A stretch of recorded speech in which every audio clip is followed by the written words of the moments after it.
Alright, what's going on, guys? Welcome to the Country Cross Show. Look what I got over here. I'm going to show you guys something. You guys remember I worked for Muscular Development for how many years? Rambling Freak, baby. Check it out. I got so many of these, it's not even funny. Look. This is Muscular Development. MD, see? This right here, this is one of many. I got a shitload. This is August 1976, $1. Look at this, $1, right here. Oh, I gotta show you something. This is a Bob Kennedy fucking magazine. Look, Vince Gironda on the back. Okay. Now check this out, wait. Muscle Mag subscription. Where is it? Dude, you gotta see this, guys. Subscribe to Muscle Mag. Here, wait. Here it is, right here. Subscribe to Muscle Mag. Offer $5 for the year. Look. Look. Look at that. Subscription, $5. Look at that. Okay? Dude, they don't make magazines like this anymore. Can you imagine $5 for a subscription for a year of Muscle, of Muscle Mag? Look at this. This is a crazy, crazy, crazy magazine. Look at all these ads. Remember these ads, bro? Remember these fucking ads? Look at this shit. I love all this stuff, bro. This stuff is great. Look at the muscle t-shirt. Look at all. I think that. Look at that. Look, you see it? Oh, wait a minute. Who is that? That's not John DeFent. No, that's I don't know who the fuck that is. I forgot that. I know who that guy is, but I can't recognize his face. But look. I mean, this is back when fucking magazines were great. All this stuff. But check it out. Wait, I gotta show you guys something. Look. So you have the Muscular. I got a whole shitload here. I got tons of, Muscular. It's all tons of them. But here's another one. $1. This one's being sold. My girlfriend's got it in plastic. Once it's in plastic, it means it's gone. Rod Kuntz. Okay, $1. Okay. Look, Muscular Development. This is when they were really getting fancy. 1976. Again, $1. Look. Look at that cover. Muscular Development. This is the same Muscular Development that I worked for. Okay? Look, Muscular Development. Okay? Muscular Development. Look at this. Look at all these bodies. All this good stuff, bro. This is good. See, you young guys, you can't understand this. You can't understand these. My Muscular Development. $1. But look, remember this ads? Remember this ad? Look, who doesn't remember this ad? Well, what about you older guys? You remember this ad? Do you remember that ad? Look, this is one of the guys that I liked. This is one of the guys I used to train with my boy Rory Littlemeyer. Right here, look, Rudy Hermichello. Guy was like 21 years old. He won a Teens America. You guys remember that? Rudy Hermichello. Remember that? Muscular Development. This was 1979 August edition. Remember this? Bro, this is great. Look, Rudy Hermichello. Remember that's the... Dude, all of these things. Look at this shit. Wait, I'm going to show you something. Let me show you an ad here. It's the Hoffmans. Guys, who doesn't remember this stuff? Do you remember this stuff, bro? The old protein ads. You remember that? Huh? Bro, those protein ads. You remember that stuff? I used to take that stuff. Bro, this was great. These magazines were great. Look at the Hoffman. Okay, look at all those. Look at it. Remember that stuff? You remember that? How many older guys remember all this? Look, here's a young guy coming up right here. And look, his legs weren't even that big. Look, Tom Platz. Look at his legs weren't even that big. Look close. Look at his legs. Look. Tom Platz.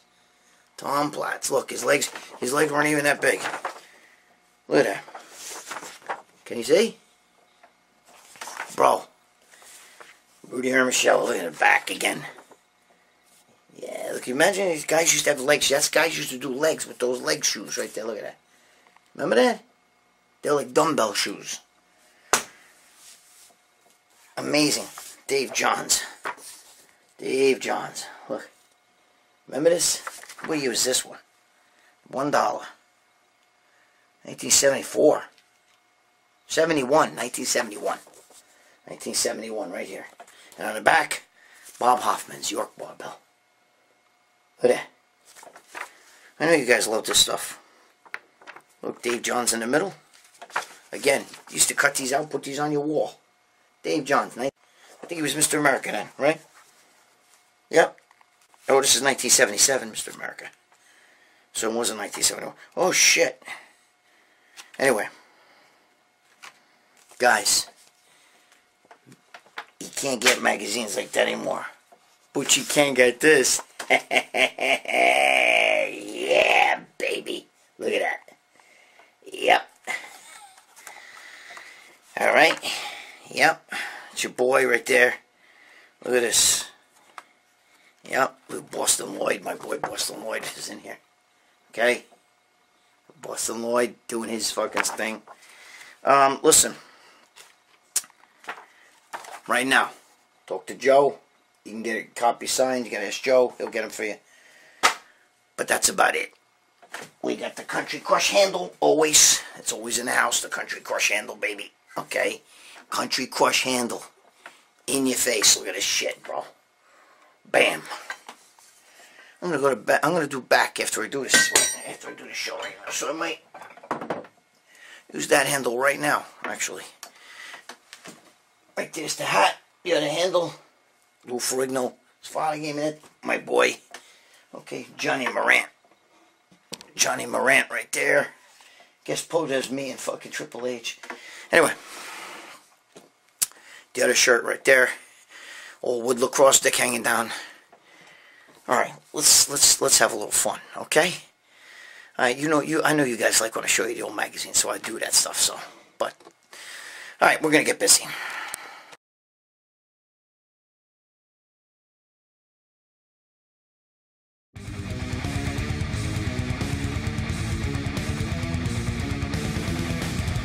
How you doing? My name is John Sikoris, and this is Sharice Sikoris, and we're the owners of Titan Medical Center.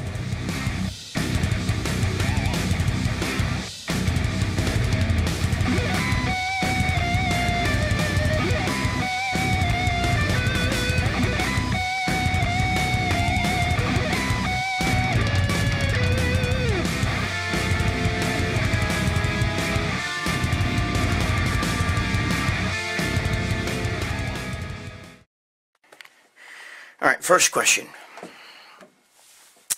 Vert Real. My boy Vert Real. He's one of my boys, okay?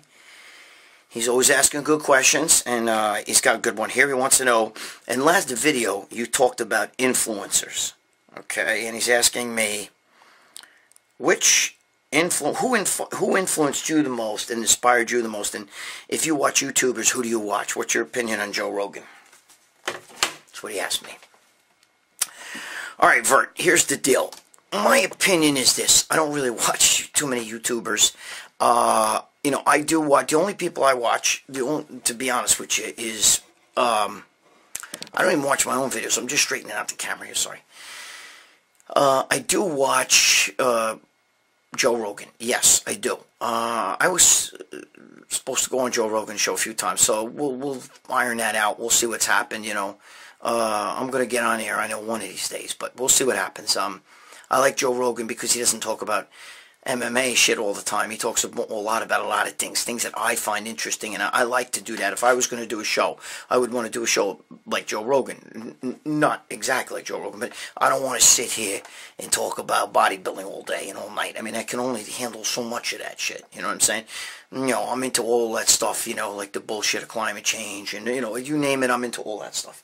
All right, and I hang out with a guy who's a top scientist in the country, and that's neither here nor there. So I do like Joe Rogan. The other guy I love Jerry Ward. He's my friend, so I'm a little bit biased. Okay, but I like the fact that he doesn't just talk about bodybuilding, he talks about life. And those are the kind of things that I like. I do watch Dave Palumbo, obviously, because Dave's my friend. I like to watch my friends. I watch, I do watch Tony Huge, because Tony's my friend. And Tony just told me today that I'm in the next movie, I'm in that movie with him, Enhanced, that's coming out with Generation Iron. They use a little clip of me pumping up Tony, you know what I mean, talking about Tony, so, and they asked me to do that, and I did it for them, so, I'm excited about that, It's funny, because I'm in the movie Generation Iron 2, the one with the Rich Piana and everything like that. There's a clip of me ranting in there, in that movie, and the funniest fucking thing is, if Jesus Christ himself came down right now and said, Greg, I got a fucking $1 million right here, all you have to do is tell me, what did you say in the movie Generation Iron 2? I'd be like, oh, fuck, I don't know, because I don't even remember. I was basically on a couch over there. I had just done a film for them, like, the Gregg Valentino talking, whatever the fuck it is there, the story time and shit, like one of my TV series that I did with them. And I just did that, and they were like, yo, you gotta say something, because we're putting together Generation Iron 2 with Rich Piana. So you gotta fucking throw a little rant in here. So I did, but I don't even remember what it was about. Anyway, forget about that. You're asking me who influenced me. My biggest influence in my life really was my father. Okay, my father and my cousin who passed away, my cousin Ricky. Ricky was MMA before there was MMA. My father my father used to do this shit. My father's name was Paul. All right, so they used to call him Paulie Jiu-Jitsu, they used to call it, because my father, he used to fight, guys and stuff, and he would jump up and grab you in your head, like a lot like what wrestlers do, more so, like, like the professional wrestlers, like Triple H and all them. He would jump up and grab you around your head with his fucking legs and his scissor holder and pull you to the ground, you know what I mean, and then snap your arm and do all kinds of shit. And he didn't, he never was instructed that. It's something that he developed when he was younger and stuff. So, I always idolized him because he was a tough guy, my father. And, he trained for the decathlon. He was a great athlete, and he was a great father.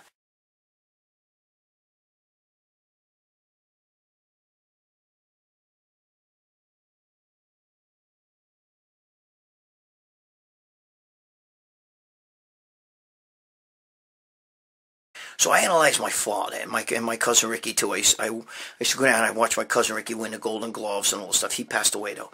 He had kidney disease. It was something that was inherited. But I watched him win the Golden Gloves. He was also a black belt in karate and actually met and trained a little bit with Bruce Lee. You know what I mean, in that Jeet Kune Do stuff. So. So those were my real influences in life. Of course, I liked Arnold, you know what I mean? He was an influence when I was a teenage boy because, I used to watch, the Olympia and stuff like that. I'd seen him compete and, I'd seen him in the gym. So all that shit, those were my real influences. I was very, but my father was my guy. My father was my idol growing up. So I never heard of this word, influencer. I never heard of that shit until this Britney fucking girl. You know what I mean? Never heard of it. Never knew what that word was. We just heard about it last week. When they started that she's a fitness influencer. Well, what's a fitness influencer? What is that? What the fuck is a fitness influencer? You know what I mean? I don't know. But so that's really, See, a lot of these guys you can't watch. I don't watch all this shit and everybody talking about steroids. They'll talk about steroids because they're trying to get fucking hits, I could do all that stuff, I'll talk, if you want to talk about steroids, I'll talk about steroids. I'm answering your questions. So you guys are the ones that gave me these questions I'm going to answer today. Okay? You guys, if you want to ask me some good shit, I'll talk about whatever you want to talk about. But, as far as, like, if I ever do a podcast, and I'm this close to doing one, I'm going to be doing stuff on my channel. But I don't always want to do bodybuilding stuff, guys. I can only do so much of that. Bodybuilding is I'm a bodybuilder. Now it's my lifestyle. But I didn't give two shits who's going to win the fucking Arnold. I don't give two shits. I don't give two shits of who's going to win the Olympia. It doesn't do it for me anymore, bro. You know what I mean? It's sorry. You know what I mean? That's why people ask me, how you let your girlfriend sell those magazines? I don't have that. Don't have that connection anymore with that. I'm never going to look at them anyway. So, Fucking A. But, alright. I hope that answers your question. My real influencer, the guy who fucking really gave me the, the guy I looked up to was my father. Alright. Next question. Alright. My boy Jason Feynman, who asks a lot of questions and shows support to me on here. And Jason, God bless you. You're one of my boys. You rock. Alright. He wants to know. I think this is a pretty good question here. He wants to know, when it comes to training and eating and getting nutrients to the muscle, he's asking me, okay, he finds it hard to eat on some days, and he misses meals, and he just can't eat. He's not an eater. Neither was Jay Cutler. Jay Cutler force-fed himself, but I'm the opposite, bro. I'm hungry after I eat. But he's asking me, what if you went to the gym and you worked out and you don't eat afterwards? Is that going to fuck you up? And do I force myself to eat? Or does, bodybuilders, should they force themselves? Okay, here's the deal, Jason. Eating is more important than lifting weights. Sorry. I mean, you'd be shocked how important nutrition is to this. If you don't eat correct foods and foods that make you grow, you can lift weights from now to cows sing. It ain't gonna happen. Okay? It's not gonna happen. You're not gonna get fucking bigger. You're not gonna put on muscle. It's not gonna work. When you train, you stimulate the growth process in the cell. When you rest, it says, okay, now it's time to rebuild. Where's the material? Where's the material? That's the food you eat. That's the protein that you need to really build muscle. Okay? You need the fats, the good fats, to keep the fucking machine working right. Okay? And in some guys, you can get away with eating some carbs to keep the fucking sugar in the muscle. Okay, even help the amino acids get into the muscle with the carbs, you know what I mean? Small amount of insulin, mixing with the sugar. If you're not insulin resistant, it's a good thing. Okay? But main thing you need is the protein to grow. And that's what it uses to build muscle. And if you don't have it, it will break down muscle. It won't build muscle, you'll break down muscle. Number one. Number two, you got to eat after your workout. It's the most important time. If you were around any pro bodybuilder, okay, any pro bodybuilder, they will at the very least, take a protein shake. Most have food, like to eat food, and they take it right there. But I've been with Big Victor Martinez, seen him eating protein shakes. I think Dave Palumbo would take protein shakes, but they also, a lot of them eat food right there, okay? And they like to eat a lot of carbs right after the workout, because they feel that that's when the muscle's going to go like this, and it's going to suck those carbs in, because you just depleted the carbs, the sugar out of the muscle. And you want to get the fucking protein. It will help to bring the protein, shuttle it in. Okay? So, that's where that whole, carbolize and the fucking waxy maize and all those, carboline and all these fucking different things with the carbs. That's why, because the carbs go into the muscle after the work. It's the most important time for you to have carbohydrates, and the most important time for you to have good protein, good solid protein. Okay? Is very, very important. So you really should, if you don't have an appetite, you gotta at least eat afterwards. Now, I'm funny. I've noticed over the years, there's two kinds of bodybuilders in the world. Okay, they kind of have to eat before they train, and if they eat before they train, they're going to throw up. A lot of guys like to do fasted training and all that stuff. I can't do that. Okay, Schwarzenegger would throw up if he had food in his mouth, in his stomach. The Barbarian Brothers, I seen them. They threw up right on my fucking girl, the girl I was with. They threw up right on her fucking feet, splatting all over her fucking feet. Okay, they were drinking carob milk, and I remember that shit was all over the place. All right. That's because they can't train. Even the one, I think it was Peter Barbarian, he said to me, I can't have anything with food. And the minute I have anything in my stomach, it's going to come up when I'm working out. See, I'm the opposite. I actually get nauseous if I have that empty stomach and you get that hunger pain. That actually makes me nauseous. And one time I ran outside of Goldsham, actually in California, and I was choking because I thought I was going to throw up because I had no food in my stomach. You got to have food in your stomach. Okay? For me. Not everybody. Not everybody. Let me get that straight. Not everybody. But after the workout, everybody needs to replace the nutrients that you know, you knock that in there, the sugars and stuff, and the protein, get that protein in there. Shuffle in that protein, helps, the sugar helps to bring that protein in there. Okay, so that's the whole idea behind the whole carb drinks and after the workout and drinking protein shakes at the very least. And I feel like, I'm not a really big guy on supplements, but I feel like if you have a protein shake, it's a good way to not have to eat, and it's simple. You just bang, drink it, and it's in you, and it's done. But, some guys, they can't take out the fucking knife and fork and start cutting fucking chicken breast and eating scoops of rice, and then it's too much for a lot of guys. They're like, no way. I enjoy the food, though, more than drinking a fucking protein drink. But that's, everybody else is different. You know what I mean? So, if you're having a lot of trouble, that's the time to get a good quality protein drink, and maybe, a carbolized, Dave Palumbo's product, or Waxy Maize, or fucking one of those carb products that are designed to, it's a good solid carb. I know that Jay Cutler likes to eat, like, cream of rice and stuff. I think he even eats that after work. A lot of those guys, okay? It's a solid fucking carb, and it goes right, it helps to shuffle the protein and into the muscle and replenish glycogen stores in the muscle. Okay, in the muscle. We want that sugar in the muscle. That's the theory. Just telling you, that's the theory. Now, I don't really eat carbs like that, but I definitely have to get protein in there. And, so I eat, I definitely eat. I like to eat food. I do sometimes take a drink, though. All right? If you can't do it, you got to get a drink. I don't, before the workout's a different story. You can train faster with an empty stomach. That's fine. A lot of guys do that. I don't like to do it, but a lot of guys do. I'm funny. I get nauseous. My training partner, same thing. He'll throw up if he has no food in his stomach and he trains, okay? He'll start getting that gag reflex, feel like everybody's different. That's why I keep telling you, you're a scientist. Be your own science project, okay?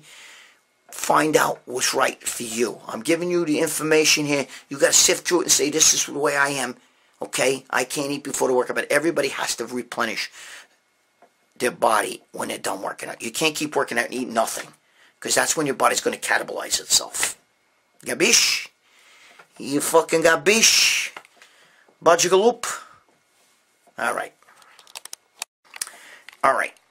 I got to get this right here. Mini Wolverine wants to know, he's saying that I, talk about going to failure on a lot of sets, and he wants to know, going to failure, isn't that bad? Aren't you going to overtrain? He's saying to me, he feels like it overstresses the nervous system. It makes the body so, it puts in a state of catabolism, and he thinks that it's bad for gaining mass going to failure, especially all the time.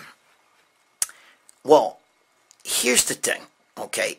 You got to go to failure. All right, now it depends on what you mean by, fail. I mean to momentary failure, which means that when you're doing a rep and you can no longer do that rep clean, you got to at least go to that. Now, I'm not talking about force reps, negatives, drop sets, and all that shit. That's a different ball game, okay? But you should never stop. You should never pick a number. Like, let's say I'm going to do 10 reps of a set, okay? You should never go 1, 2, 3, 4, 5, 6, 7, 8, 9, 10 and put it down. When, if I say, whoa, wait a minute, whoa, keep going. 11, 12, 13, 14, 15. See, you just did 5 more reps. Why'd you stop at 10? Okay? There's no reason to stop. What for what? You can't give me any reason that if you can do more, you stop. When you get a muscle on the ropes, like a boxer. Boxer stands, he's got a guy on the ropes, he's bang. And now the guy's all like this. You say, okay, wait, let me let you get your composure. You know what I'm saying? Let me stop for a second, let you get your head back, and then we'll fight again. No, it doesn't work that way. Listen to me. You train each time you train to failure. I don't believe in overtraining, okay? I believe in under-recuperating. And it's not really the same thing, all right? I know what some of you say, well, it is, and you're stressing the nerves. Dude, your body is resilient.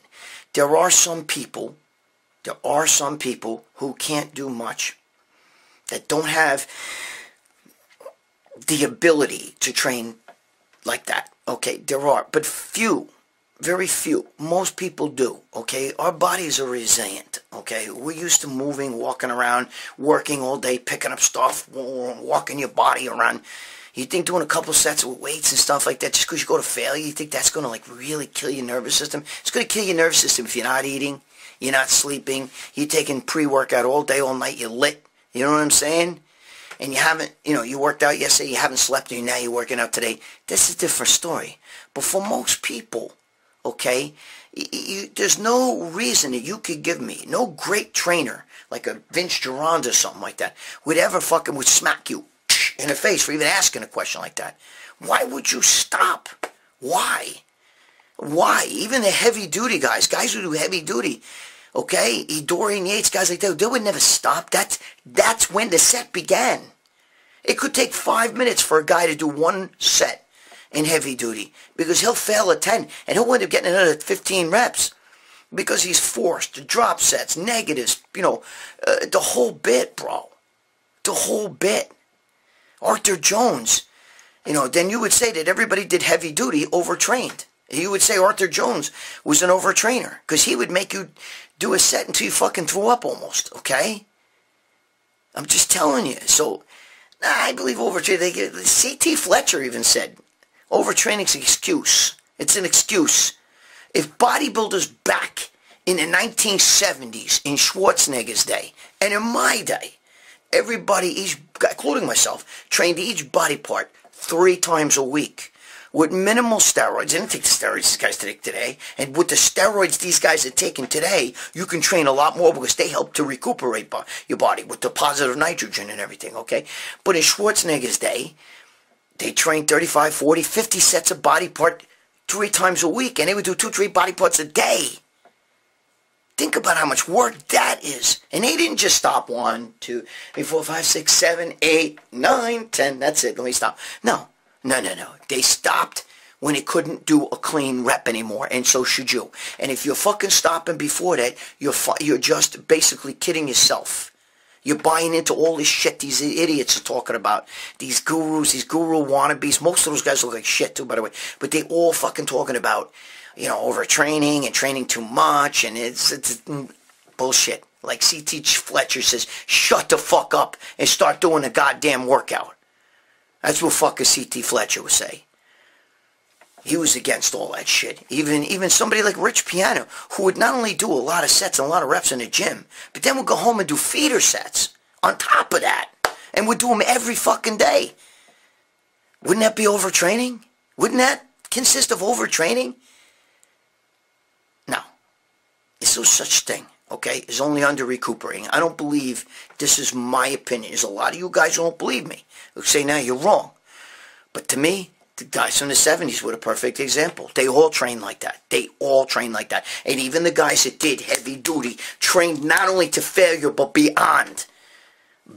Go watch one of Dorian Yates' training videos and watch one of his sets will equal 10 of your sets. Okay? And he didn't fucking overstress his nervous system. No. It's bullshit, okay? You overstress your nervous system doing a lot of other things. Stress in your head, not sleeping, staying up all night, doing drugs, party drugs and shit, then going to the gym the next day and doing all that stuff. But if you think that your body is that much of a pussy, okay, human beings, we're that weak and pathetic that, doing a little workout and shit and maybe, stopping, going to failure where you can't do another clean rep is going to make you so that you're so fucked up and you can't grow and you're all fucked. Dude, our bodies are resilient, okay? Think about how much your legs do every day, how you walk around, stand on your legs, move around. When you're at work, you walk around. Well, you think a couple sets to failure is going to fucking make it overtraining? No, bro, no. The guys in the 70s, Arnold, are all proof that that's bullshit. There's your answer, okay? So, Mini Wolverine, I hope you get that in your head. No such thing. I'm sorry. Sleep good the night before. Eat good food. Take the right supplements. Talk about steroids. And train to your fucking failure and you'll grow. Alright. Next question. Alright, I think I'm going to do 2 questions here. This guy's name, he's one of my guys, thank you, but it's Dubadang Jang Jang, I don't know, Dubadang Jang. You know who you are, okay? You asked me about partial reps. He wants to know, he sees a lot of guys in the gym doing partial reps, and he wants to know, if the partial reps is that good or is that bad. Partial reps have their place, of course. But you can't just do partial reps. You can't start a set and only do half rep. I see a lot of guys do that. This guy in my gym, and me and my partner was talking, he brings the bar down like this and just goes like this, and that's how he benches. And I'm like, dude, I don't know what the fuck that is. So you're going to see that.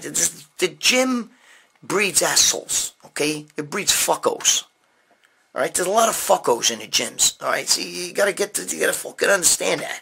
All right, you're going to get a lot of fuckos. You see a lot of guys that are doing it pressed behind the neck, right? And they're going only like this. They don't go, they don't even go down. They go down maybe as far as their head and they go back up and far, and that's it, okay? There's a lot of that shit, bro. There's a lot of that shit. I see guys doing even dumbbell presses. They're doing like this, like this. They're not even, I mean, you're not going all the way down and up, you know? That's wrong. The only place that partials have, you know, their place in, okay, is when you fail.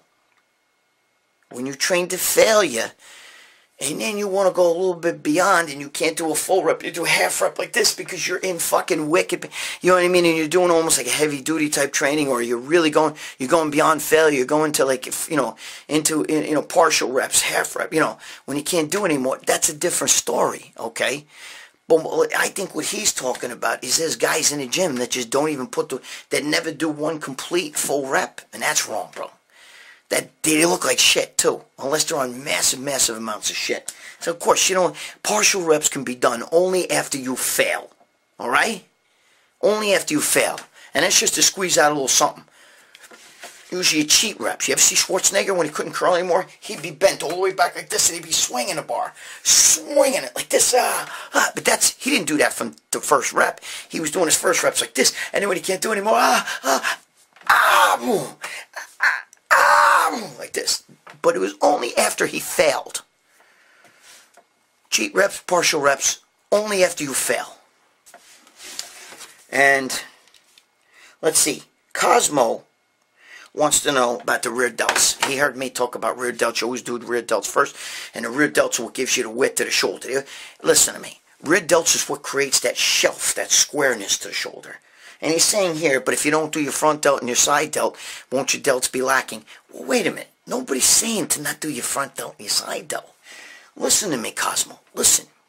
I'm saying do rear delt first. Most guys go in the gym and listen to me. You do your front delts in every fucking thing you do, from triceps to bench press and the chest. Your front delts are involved in all that, okay? And guys come in the gym, and the first thing to do is to do them press behind the neck. Then you see them doing these fucking things, and sometimes upright rows and all that. It's all fucking front delt, bro. You know what I'm saying? And you see them doing the side laterals, and then they'll finish off with like 3 or 4 sets of little fucking, and they don't even do it right. They're fucking doing it like this and shit, you know. They don't even do the fucking rear delts right. I'm saying treat your rear delts with love. Train them first and train them hard. Do a good amount of sets for them. Okay? It's the same thing like with guys with hamstrings. You know, do all this front quad shit. They'll fucking do that walking across the gym with the fucking weights and shit. They'll do lunges. They'll do squats. They'll do leg press and hack squats. And then they'll get on a leg fucking curl machine and do like 5 sets. So what the fuck? That's a giant hamstring. You fucking treat. Why don't you treat your hamstring the way you treated the front, your front quad? Right? Why don't you treat your calf the way you treated your quad? They don't do it. So I'm just telling you to give your rear delts some love. Give them some sets. Hit them hard. Okay? Because they're the most neglected. Everybody's got front delts. Everybody's got a little bit of side delt. But how many guys got flat rear delts? And it makes their shoulders look droop like this instead of like that?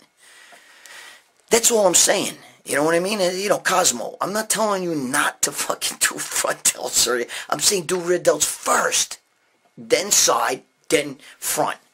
Because fronts get hit all the time. You don't need to do a ton of front delt work.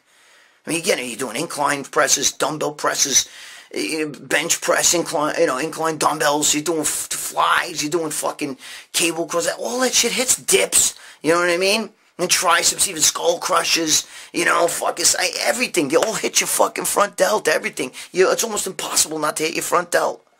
Alright? So you don't need a ton of direct work for your front delt. Never neglect it, but you don't need a ton. You need a ton for your rear delt, and get your rear delts up. That's all I'm saying. I'm not telling you not to fucking do your front delt or your side delt. I'm telling you the rear delt is what adds the squareness to your shoulders, like this. And the side delt will bring them out more on the sides. Rear delt will bring them up more. Okay, like that. You see how my shoulders are square? Like that. Anyway, I hope that helps you. Hopes that helps you. Alright, you fucking momos. You're fucking killing me. Alright. So, what did we learn? Alright. What the fuck did we learn today? There weren't bad questions. They weren't the greatest questions, but they weren't bad. Alright. What we learned was, okay, we told Vert Real about influencers. He asked me about influencers. What do I watch? I told him who I watch. I don't watch many fucking bodybuilders. I watch a lot of other shit. Okay? I do watch Joe Rogan. I do watch Jerry Ward. I do watch Dave Palumbo. Those are my friends. I do watch Tony Huge. I really don't watch too much anything else. Okay? I don't even watch my own show. Now, the other guy wanted to know about, overtraining. Is it overtraining by doing forced reps? By going to failure? We learned, no, it's not. If you should never stop. If you can get more reps in a set, why stop? Okay? If the bodybuilders back in the 70s trained each body part 3 times a week, doing 35 to 40 sets per body part, and did 3 exercises a day, 3 body parts a day per exercise, you're gonna be kidding me if you think you're gonna overtrain, because, wow, I went to failure. Nobody's telling you to go beyond failure. Not force reps. But just this, when you can't do one more clean rep, that's when you put the kibosh to things. We also learned that okay, he wants to about doing half reps. Half reps are bullshit. You can only do them after the fucking workout. Okay, after the fucking you failed. We learned that you do need to eat after the workout immediately. Within that 45-minute window is the most important time to eat.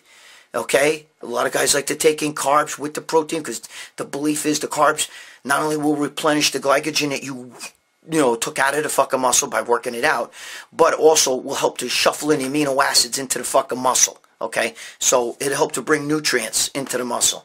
That's the belief, and it's true. And then we learned that what the fuck else did we learn here? All right, I think that's all we learned. No, wait, there was something else here. And then we learned that, to do the red delts. Red delts first. Always train your fronts and your sides. Don't neglect, but give your red delts first because they need priority. The rear delts are not hit with the front delts are hitting every fucking exercise. So that's what we learned. Okay? Holy Christ.